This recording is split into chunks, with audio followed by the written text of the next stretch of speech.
Bonjour, mon nom est Donald Lavergne, je suis le directeur musical du Théâtre lyrique de la Montérégie.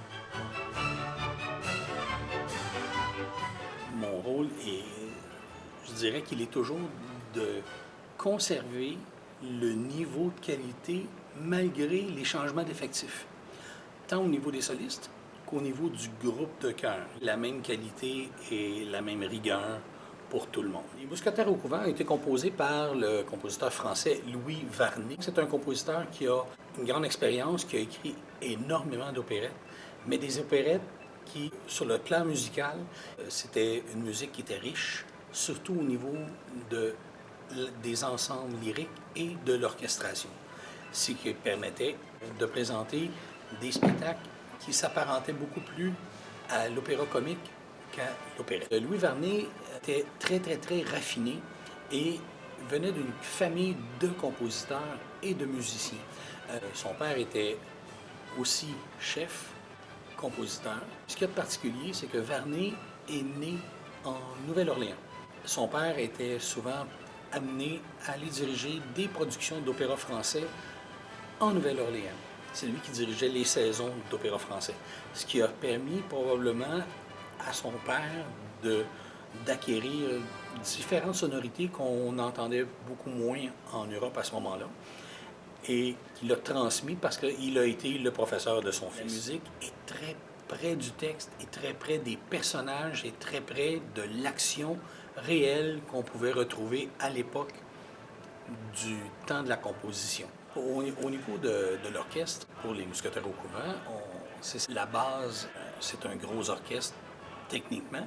Nous, on ne peut pas se permettre d'aborder un orchestre de 40 musiciens, donc on a réduit avec la réduction de piano et 9 autres instruments que j'ai choisis qui seraient à propos au niveau de la partition pour apporter le maximum de la richesse de l'orchestration de l'époque. À travers du petit ensemble qu'on a, d'essayer d'aller chercher le maximum de richesse et de couleurs.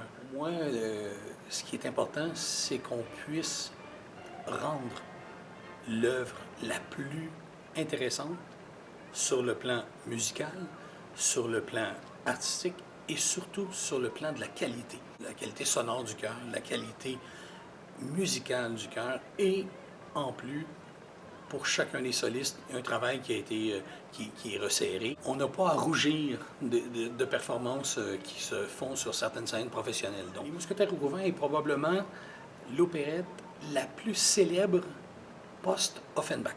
Les ensembles sont d'une richesse et d'une beauté, contrairement à certaines opérettes qui étaient un peu, nous on dit dans le terme musical, pompier, un peu bon, boum, boum, boum, pas très raffiné nécessairement.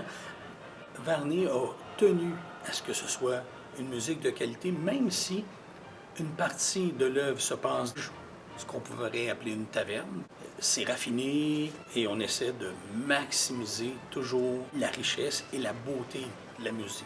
Pourquoi on devrait venir voir les Mousquetaires au couvent aussi, c'est que c'est une œuvre qui est un peu intemporelle, je dirais, parce que on parle d'un couvent au deuxième acte et troisième acte.